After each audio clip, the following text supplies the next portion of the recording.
Hey, what's up everybody? I am Jerome from the Bonsai Supply and welcome to another episode. Now in this week's video, I'm going to teach you two very cool techniques that you can apply and use to your own Adeniums. Now the first technique that I'm going to show you is I have a piece of rotting area on my Adenium, this one right here. And so the first technique is I'm going to show you how to cure that area. And number two, I'm going to show you how to take an Adenium like this, that's just a stock Adenium that came from a garden center.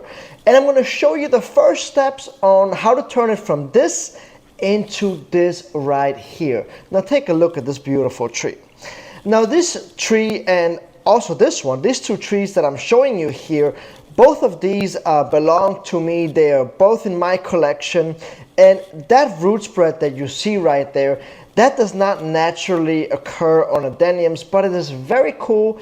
And so I'm going to show you the technique on how you can create this on your own Adeniums in a very short amount of time. Now here are some of the things that you will need. Obviously you need a desert rose. Without this you cannot apply these two techniques. Next off, you're going to need some good bonsai soil. I chose, of course, our all-purpose bonsai soil mixture, which is made out of pumice, clay, lava rock and pine bark.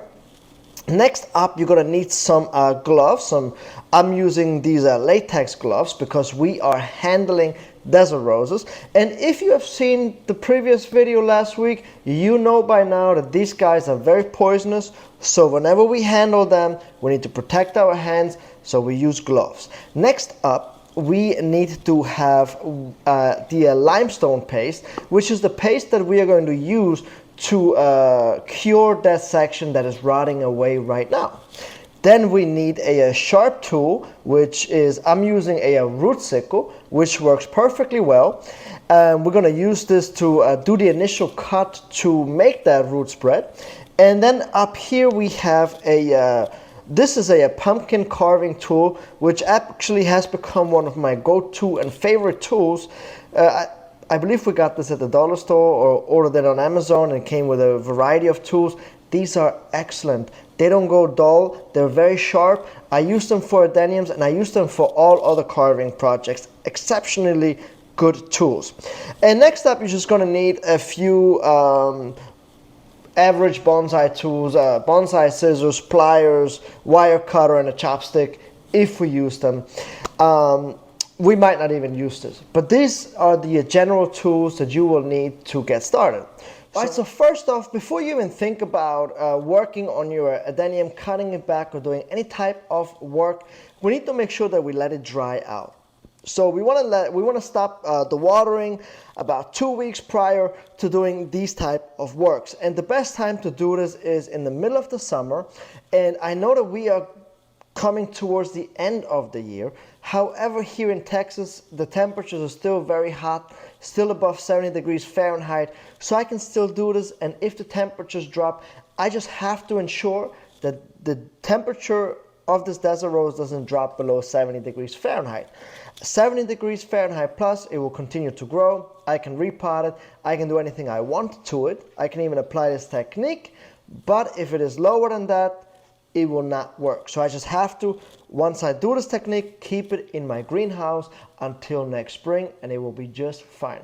If you don't have a greenhouse and you don't have a good way to protect it, then don't apply this technique just yet. Save this video on YouTube, and then when spring and summer comes along, you can rewatch it and then apply this technique. But anyways, continue watching, and I'm going to show you something really cool. So first off, this desert rose, I just found this at a garden center, and the first thing I did is I just repotted it into our all-purpose bonsai soil mixture. That was about a year ago or so.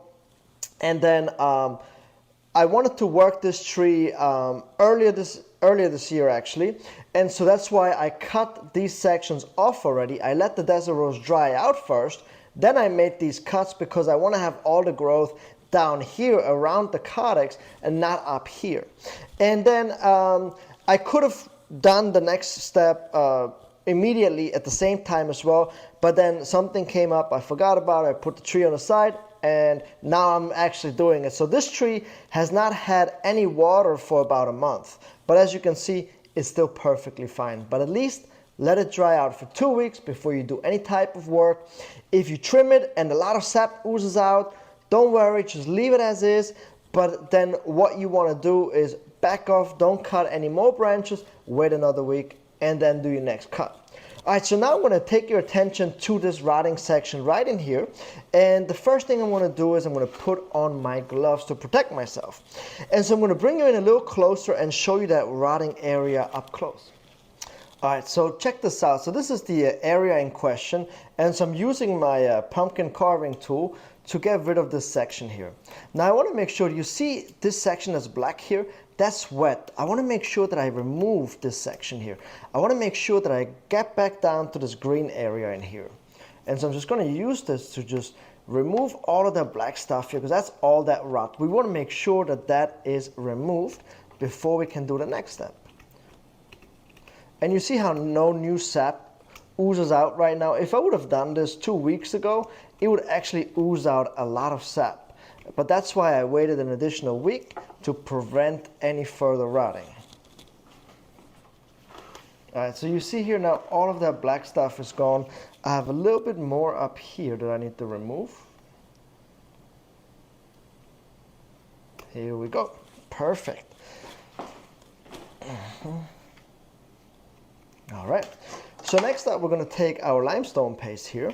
And yes, this is the limestone paste. That's a cooking ingredient. You can find these. You can find this on eBay, on Amazon as well. Just type in limestone paste and you can find it. All right. So then I'm just going to take a little chunk of it out, and I'm just going to cover the entire section with this. And what this limestone paste does, it does an excellent job at drying out, as sucking up moisture. So it goes on wet, but now once it will start to dry, it will actually suck up all of the moisture of the adenium, meaning that if the adenium continues to leak sap, this will absorb it. And then once this paste starts to look dry and starts to crackle, that was enough time to leave it on there, and then you can actually remove it, and this section will then be cured and then will be able to heal over. So this is not something that you leave on here forever. This is something that you plan on removing. And you know, I can't give you a time span. You don't have to peek under here. It's different for every size of adenium, as well as how severe the rot is, how big, but the only way to see when it is ready to be removed is when it gets very crackly and dry. And so see here, I covered the entire section like that. And this is perfectly fine. See, I got some on here as well. I can just brush this off, no big deal. So this, like I said, it will dry up, it will start to crackle, and then you can just peel it off with a pair of scissors or with your fingernail, just peel it off. And then this section behind it will then be dry and can then allow to cure. Alright, so now you can only apply this technique with the limestone paste to adeniums. I haven't tested it on anything else. I could imagine that it would work on jades as well, although it's not really needed. But desert roses, they do tend to continue to ooze, but you can use this on any sized area. So if, for instance, I made a video about this technique a long time ago, but check this out. This area is humongous on this desert rose, full of that black rot. I carved it all out. I covered it all with the limestone paste. And then several months later, this is what it then ended up looking like. So as you can see, it is beautiful and it is healing really well. So now the next step here, to achieve that cool root flare, we have to take this tree out of this pot. And this is actually the first time in over a year that I'm actually seeing this carex. So I want to see if it has thickened up more. Now keep in mind, you can only do this technique when your desert rose is at its desired thickness. So the carex, the bulbous carex, will only continue to be bulbous like that if you have it under the ground, so like inside of a pot. So if you want to create a desert rose that has a trunk like this or like this, you would not want to apply this technique. You could just inch it out every time you repot it to expose more and more of the calyx to create these two trees that I just showed you. But if you want to create a desert rose that has that cool root flare like this one right here, or like this one, start out with the right sized trunk. Yes, it will continue to thicken up a little bit, but much slower after we do our cut. Alright, so next up we're going to set this pot aside. We're going to use this a little later. And then we're going to go ahead here and just clean all this up. And you see all of these fine roots everywhere here. We want to clean all of that out. In order to create that cool root spread, all of these roots have to be gone. So that will be the first thing that we will do.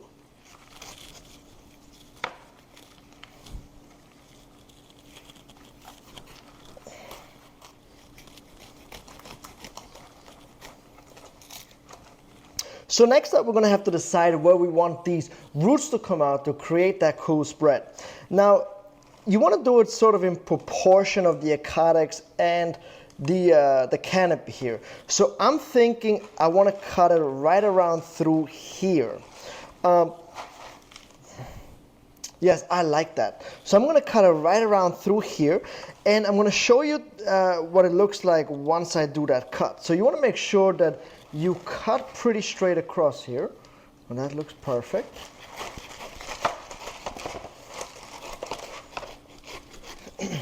Alright, so the bottom part that I cut off went straight into the garbage. I cannot reuse this. And now this is what you have to keep in mind. So we will go ahead now, and you can do this two different ways. If this calyx down here oozes a lot of sap, like it's very wet after you cut it, what you can do is just lay it down somewhere in the shade like this, sideways. Make sure that obviously the temperatures don't drop below 70 degrees Fahrenheit. You can lay it in the shade like this for about 2 to 3, even maybe a month, so 2 to 3 weeks or even a month, until this section here is completely dried up. It will kind of callus over. Now, as you can see, this does not ooze at all, and that is because I waited a long time to do this cut. So you can either, I could still dry this out if I wanted to, but since it is quite dry already, I'm going to go ahead and pot it. Now, if you don't trust yourself and you're like, oh, I don't know if I can actually make sure that I don't water it after it's potted for at least 2 weeks, do not pot it. Keep it like this exposed. Let it dry out. I'm going to mark this pot. I'm going to write down don't water, and I'm going to put on the date of today when I do this so that I know, how long ago I've done this. And then what I do is I keep it like this in the shade under an awning where no rainwater gets to, and I make sure I don't water this for at least the next 2 weeks. That is extremely, extremely important. But since I'm going to write it on the pot, I'm going to go ahead and pot it. And so next up, we're going to use this all-purpose bonsai soil mixture here and just fill it into the pot. Perfect. So this is exactly what you want. You want to fill the pot up to the upper rim here, so right around here with the soil, and make sure that you work out all of the air pockets in here. So use your chopstick, push it down, and just work in the soil. Work out all of the air pockets.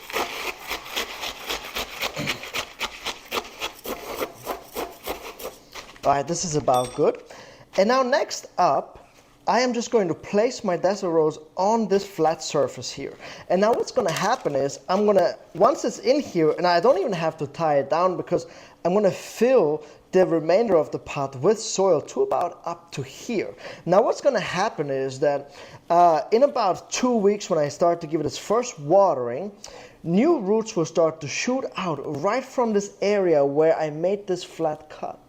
And so because I'm reusing the same pot that's a little bit taller, the roots will end up growing out and then growing down following the siding of the pot. It's going to grow down. And then I'm going to leave it potted in here for the next 2 years. So 2 full years. I'm not going to trim it back anymore up here. I'm just going to let everything grow out. Because as I always say, when the top grows, the bottom grows. So let all of this growth extend for 2 full years, and that is why we put the date also on the pot. 2 full years, and then we can carefully take it out, and it will have roots coming out all the way around of this. And then we're going to pot it into a shallow container like this, spread out the roots like that, and then let those roots extend thicken up, and that is exactly how you turn this into something like this. So let me go ahead now and cover the rest of the pot up with soil.